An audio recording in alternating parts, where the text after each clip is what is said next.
Thank you all for joining us today for a new session of the GUSI webinar series. The GUSI webinar series serves as a platform for the GUSI network members to share experience and expertise in evidence synthesis and to learn about potential collaboration. My name is Zahra Saad. I'm a research assistant at the GUSI Secretariat, and I will be moderating the session today. Before we begin, and if you are using the GoToWebinar for the first time, as you might have noticed, you are automatically muted.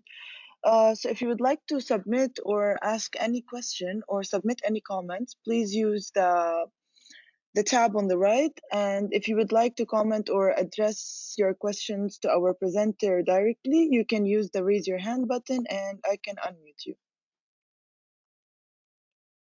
Today's session is on transdisciplinary working to shape the systematic reviews and interpret the findings by our presenter, Sandy Oliver.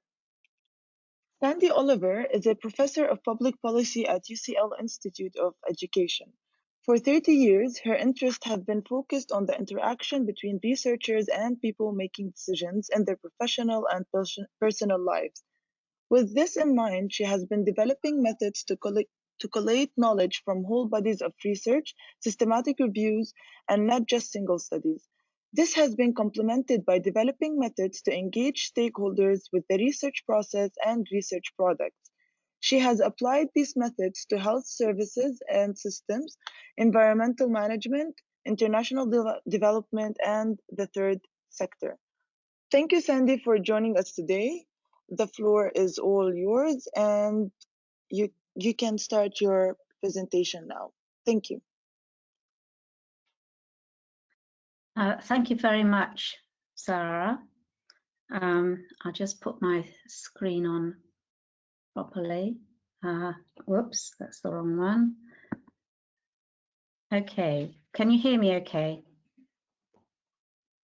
Yeah, the sound is perfectly clear.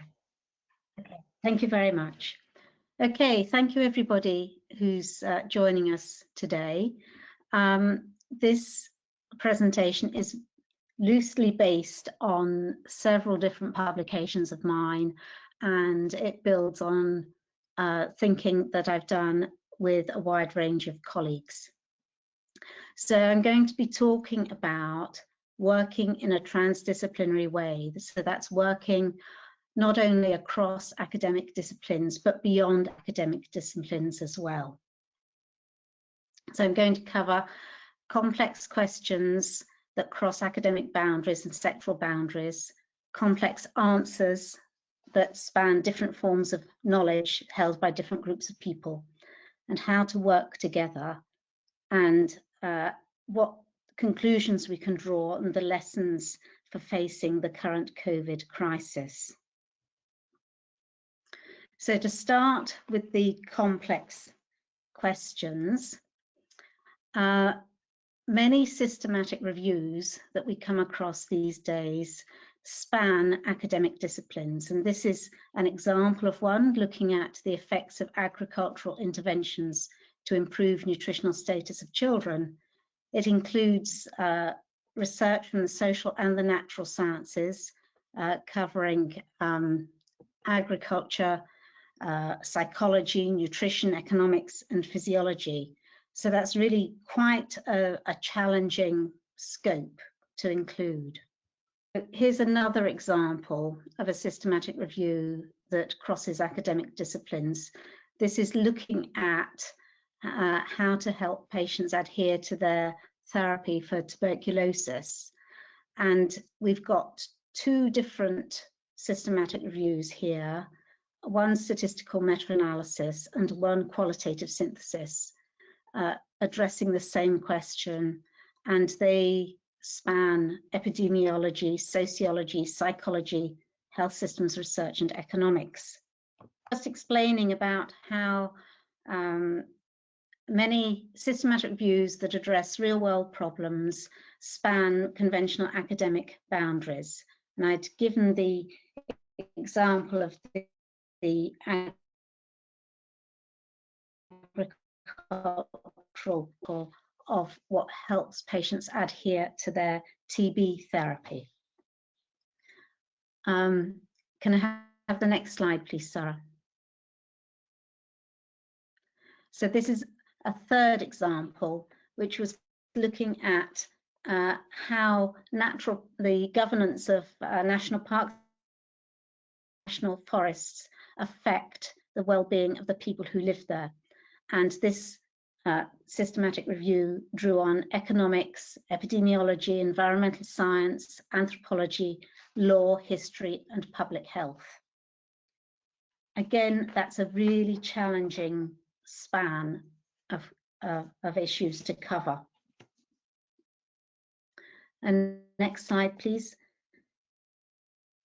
So these complex questions lead us to complex answers that span different forms of knowledge, and that knowledge is held by different groups of people. And I'm going to give a couple of examples here so that you can understand some of the challenges. So systematic reviews about cash transfer, that's when people are given a voucher or some cash in exchange for doing something, for instance, taking a child to a clinic for vaccinations or turning up for antenatal care.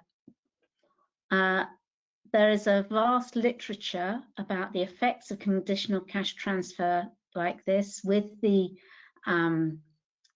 statistical meta-analyses that tell us how well they work. But what this literature doesn't tell us is about the political and institutional backdrop to that, so that sometimes there are major problems in implementing these programs. So here we've got a long queue of people outside a bank in South Sudan queuing for their cash. And there's little in this evidence about how the local political actors and governments can sustain programs like this, even if the evidence suggests that technically they work. Next slide, please.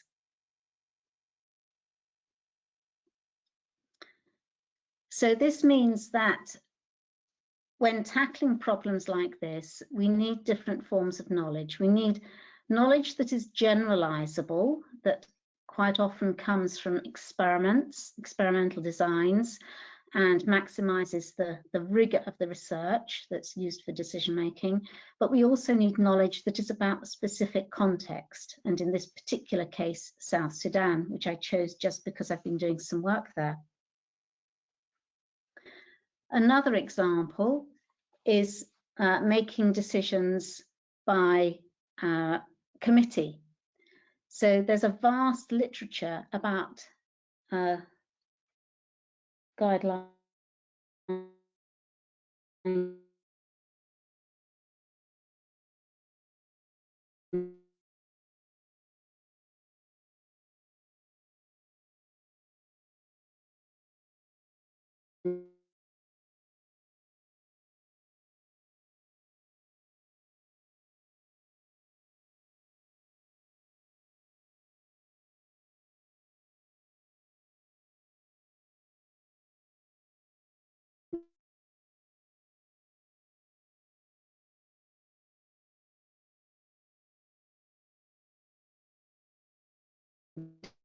development.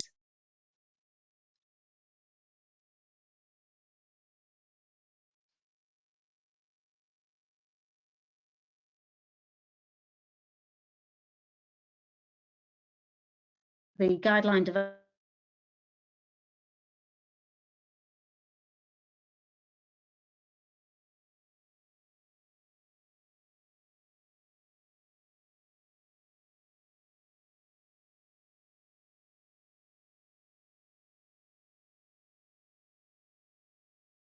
to understand how group members interact, how they make decisions together through their constructive conflict, how effective chairs manage that conflict, manage the relationships and the hierarchy, and develop an atmosphere of inclusiveness, openness, and trust.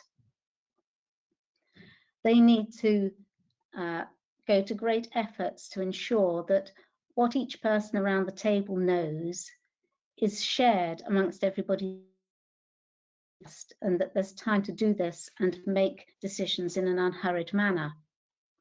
Next slide, please. But beyond the academic literature altogether is what we know about the context of making these decisions. There's nothing in the synthesized literature about the micro context, about making what it's like sitting in a room, how good is the acoustics and the air conditioning and the spacing, how to lay out the chairs. All that sort of knowledge comes from practical experience. And we also have to look to the familiarity to understand the macro context as well, where the country organizations are expected to do. And it's a combination of all these different sorts of knowledge that have to be brought together to work out how a committee should be working together. We can't rely on any single set of knowledge alone. So this brings up the importance of how we work together, the skills we need, the frameworks we need to understand what we know together, and different knowledge brokering models. So in this slide, we can see on the far left the idea that people will share information amongst each other in a fairly simplistic way, and then moving to the right a step, helping people make sense of that information and apply it in their own circumstances, being more critical about it. And then moving to the right again, the knowledge brokering role of helping people translate information and use it for decisions. And then furthest to the right, which is a newer idea, is the idea that we're brokering not knowledge, but innovations and building systems and changing context to enable innovation. And I'll come back to that again later. Next slide, please.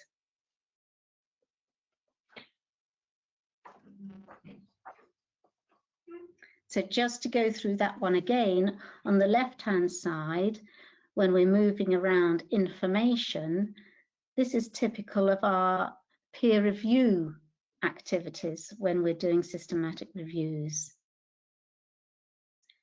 We move to it and we think that we're not just dealing with information, we're dealing with people and thinking about the languages that they use. And then we move up, further right for the knowledge brokering that I'll talk about more later. So for all this, we need the skills to pick other people's brains to get to review questions. It's like asking questions of the data in qualitative analysis, understanding where people are, what's their landscape, what's going on there, how do they define the situation, what do things mean to them, and then exploring the recurring themes as they talk and trying to analyze what they're saying. Next slide, please.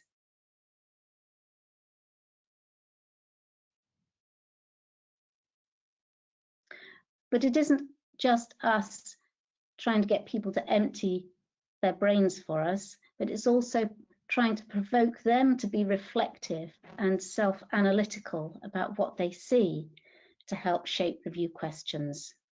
This is more like asking questions in non-directive counselling, asking open-ended questions, encouraging people to talk and reflect, adopting their language, asking questions about the future and how they expect to use the evidence that might be produced, provoking their thinking, demanding clarification, checking their assumptions, summarizing what they say and restating it in another language to check, interrupting any time when they're repetitive or vague, and moving the conversation on to get to the heart of the matter. Next slide, please. So this means that we've got skills for developing review questions that have parallels with lateral thinking, with qualitative analysis, and non-directive counselling. These are methods to shape review questions, not just methods to provide the answers. And these questions and the answers cross the conventional boundaries, which is very challenging. Next slide, please. So going back to the example of TB, we have a very straightforward conceptual framework here that many of us are familiar with, the PICO framework of population, intervention, comparison, and outcome. Very useful for testing a hypothesis.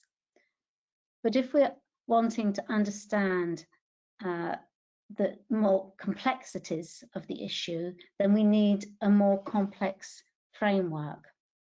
Next slide, please. So this is the TB example again, but looking at the qualitative literature. So instead of just looking at the epidemiology and the health services research, this is a framework that was produced by the review to explain what's going on, what is influencing whether people stick with their therapy or not, looking at the personal factors, which comes from psychology literature, looking at their social context, which is more sociological, understanding how they interact with health service factors, it's health service research, and looking at structural factors, which is largely economics and epidemiology. So many academic disciplines to make sense of there. Next slide, please. And the agricultural interventions for children's nutrition review, a different sort of framework here to lay out all the different studies. This is a causal pathway, a logic model, or a pathway to impact, laying out step by step where we would expect different studies addressing different aspects of the question to lie. It helps us divide the literature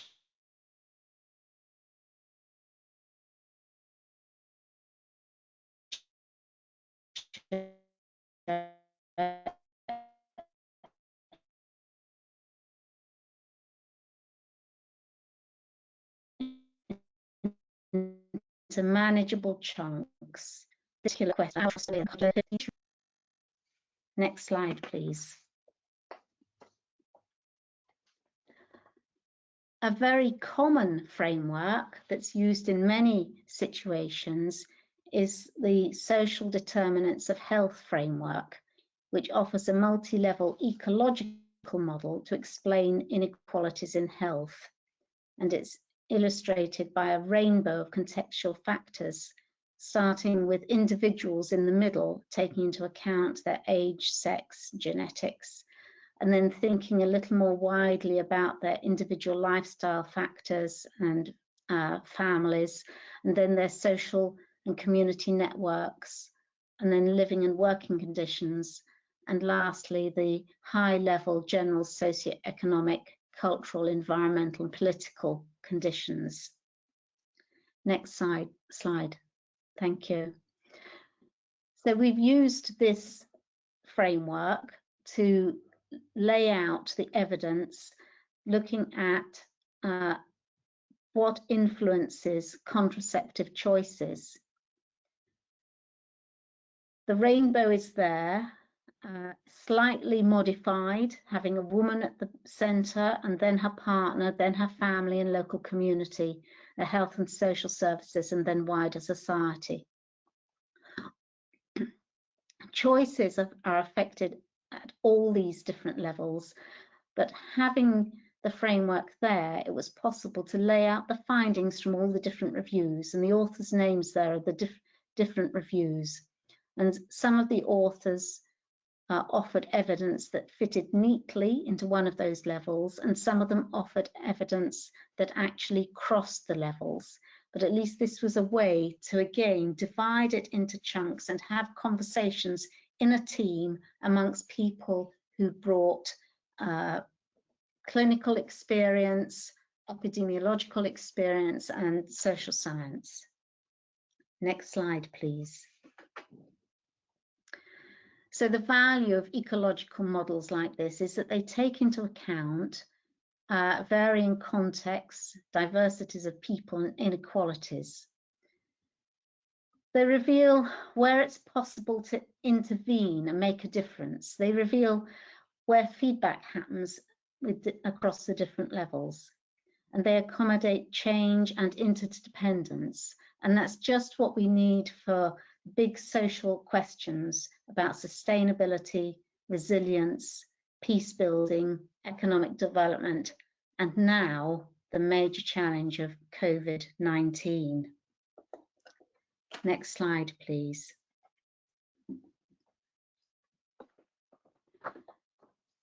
So working together in this way, transdisciplinary working, requires not just scientific and analytical skills, it requires serious interpersonal skills so that we can make the most of each other's expertise in a mixed team of people. There are huge challenges. It takes time and effort for anybody to learn unfamiliar research methods, to understand how studies look different in different disciplines, to understand the different languages, and to understand where studies can be found in different disciplines. Another challenge is the effective communication between the team members to understand each other. And we sometimes have to be really patient with each other. We also have to be very ask, sometimes seem rather naive. But making the effort and sticking with it has huge benefits. It means that we can move into new fields where none of us are familiar. It means that we can support new teams doing systematic reviews. It means that we can produce systematic reviews that are more complete and offering more coherent evidence rather than only producing reviews that look at very small questions. It can also help us to align reviews with the interests of the people asking the questions. And this will lead to more compelling evidence that's more convincing to them and more likely to be taken up in decision making. Next.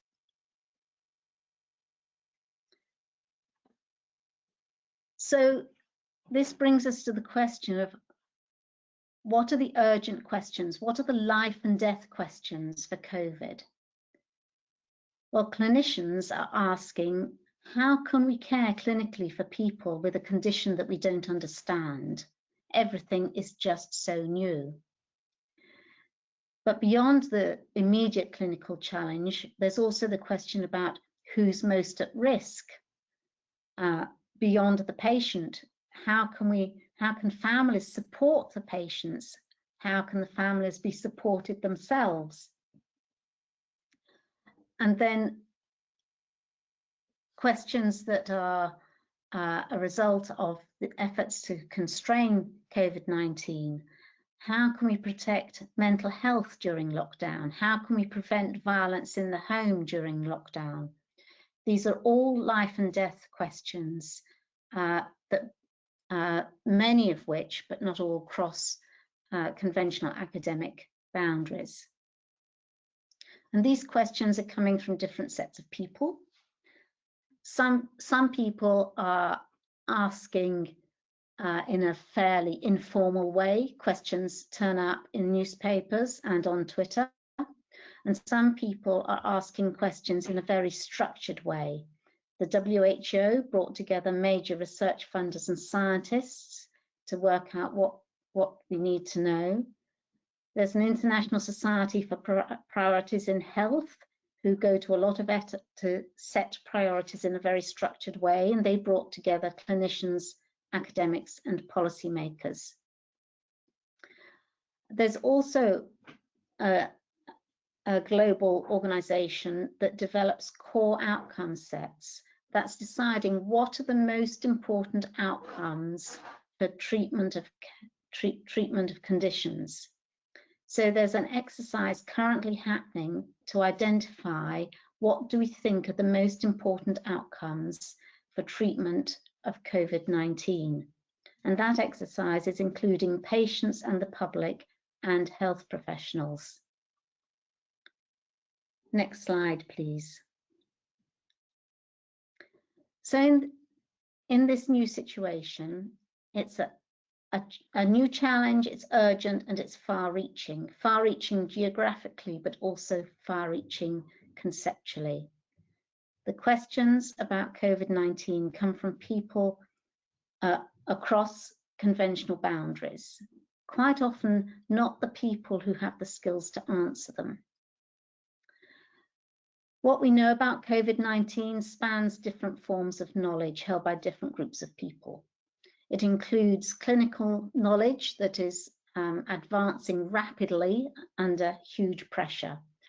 It includes the informal social learning that happens in the home, supporting people and who are ill, or supporting people who are dying, or supporting people who are bereaved. In such a new situation, it's worthwhile thinking laterally about where we can find relevant knowledge.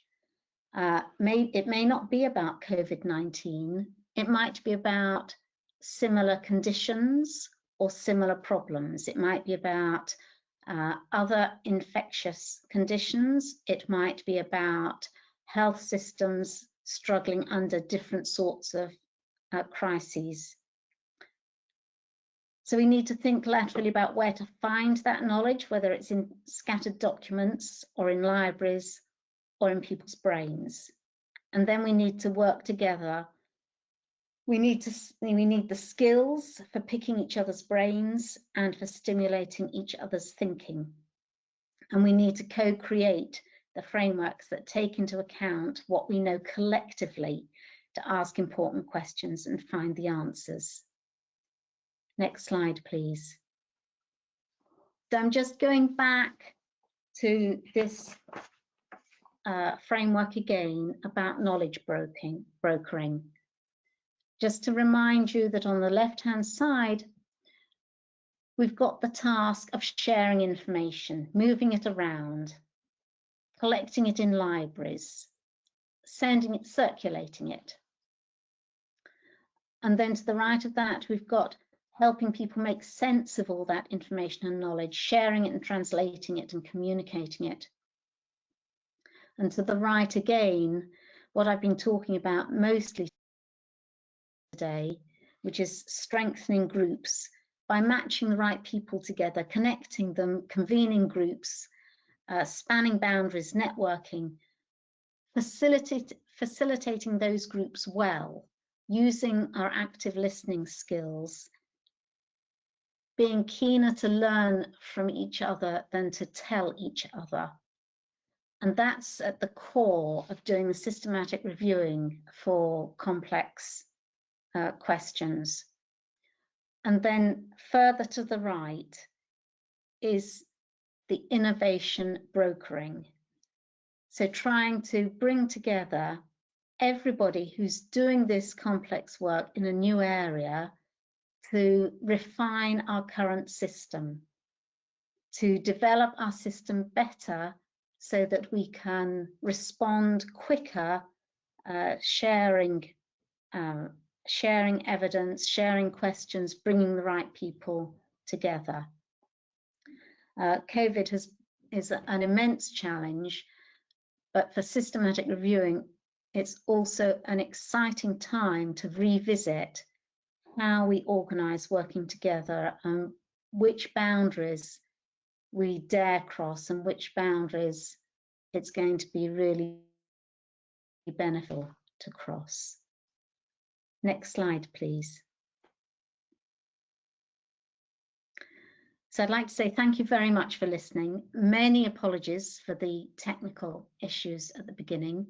And thank you very much to my colleagues, particularly those at University College London and the University of Johannesburg, but also colleagues elsewhere who have provoked my thinking in a very constructive way. Thank you, Sarah.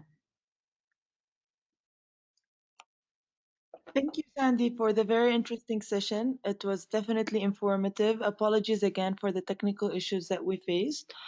We can start by taking questions now. I will remind you that if you would like to type in your question or any comment, you can use the tab on the right, or you can press the raise your hand button and I can unmute you so that you can ask your question directly to Sandy. Thank you again.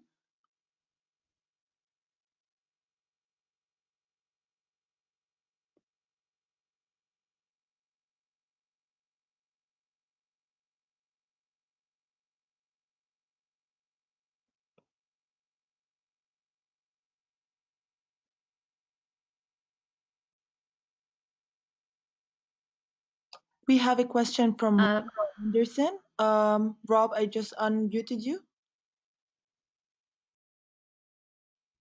Thank you very much. Thank you, Sandy. I've got a question. You know, I work in a similar field to you, doing lots of systematic reviews, and it strikes me that we're at an interesting point in systematic review methods because we have a large part of the community who increasingly see and report systematic reviews as an ever more sophisticated process of data processing, and this human discursive element, the critical sense making part, which means a lot to me and which you've talked about today, gets sort of expunged from the scientific record because it's seen as introducing bias, and yet at the same time we are encouraged and rewarded for involving stakeholders and patients and the public. So there's kind of a bit of a conundrum at the moment in terms of two methodological forces. I just wondered if you had any thoughts on that and how to reconcile these almost two communities, two directions of travel in the systematic review community at the moment. Yeah, thanks, Rob. It's it's a real dilemma, I think, and I suspect that quite often people's contributions, they choose to make their contributions where part of their brain works, that they are contributing best in the way that they can do best. So there are people who are very keen on data processing and very good at it and can produce very sophisticated stuff. But usually I think, or I don't know whether it's usually, often it's looking at quite detailed, I think, specific ones, small scale.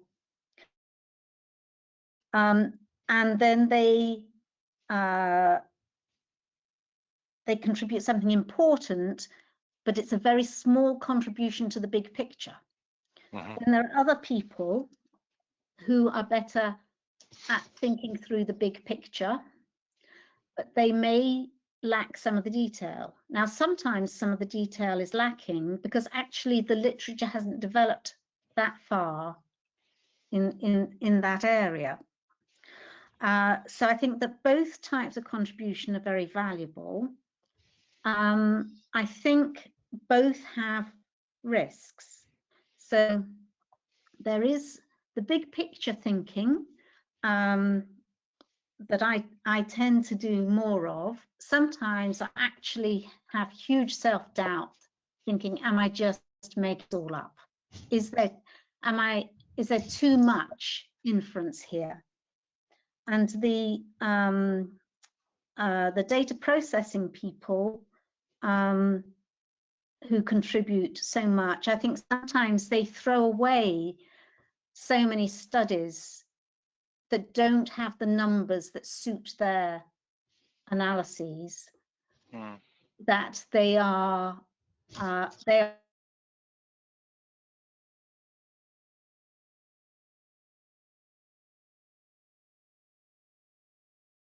basically you can draw inference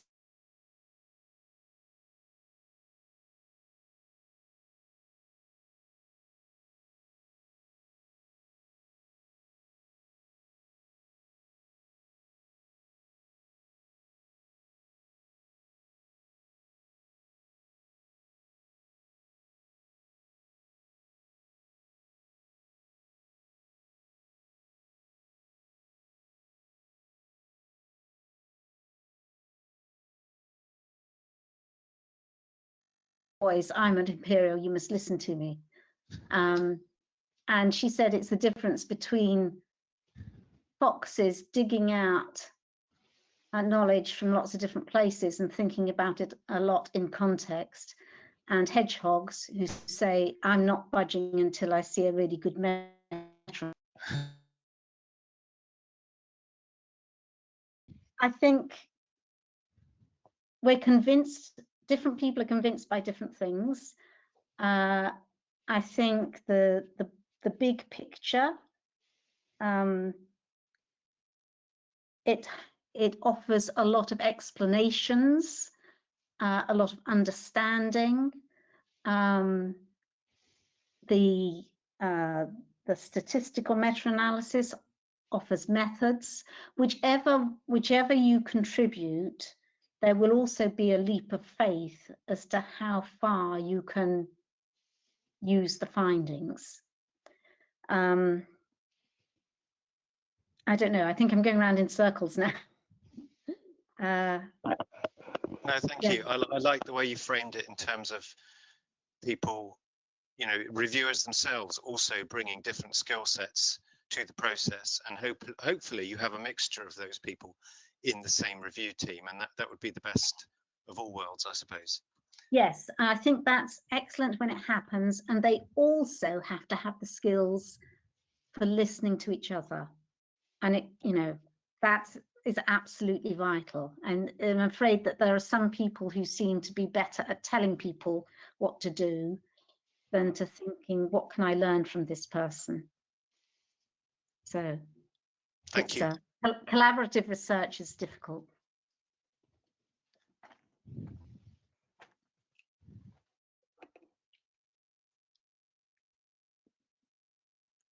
Thank you, Rob, and thank you, Sandy. Any more questions? So I would just, if nobody's got any more questions, I would like to say that if anybody is thinking about and doing anything with COVID at the moment, it's worth looking at McMaster Forum's website, because they're trying to pull together all the groups that are dealing with evidence and evidence-informed guidelines about COVID. So there's stuff there to use, and also if you're doing anything, they'd be really pleased to hear from you.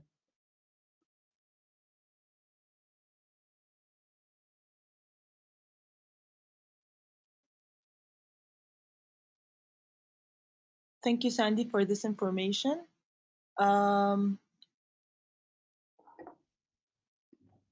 I don't think we have any more questions.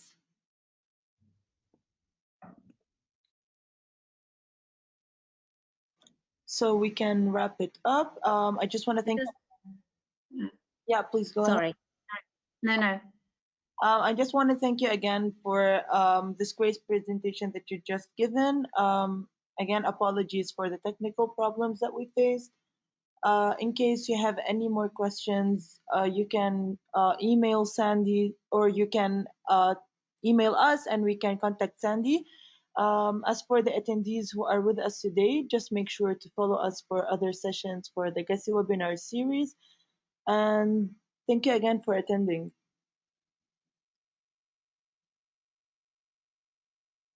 Thank you very much, everybody.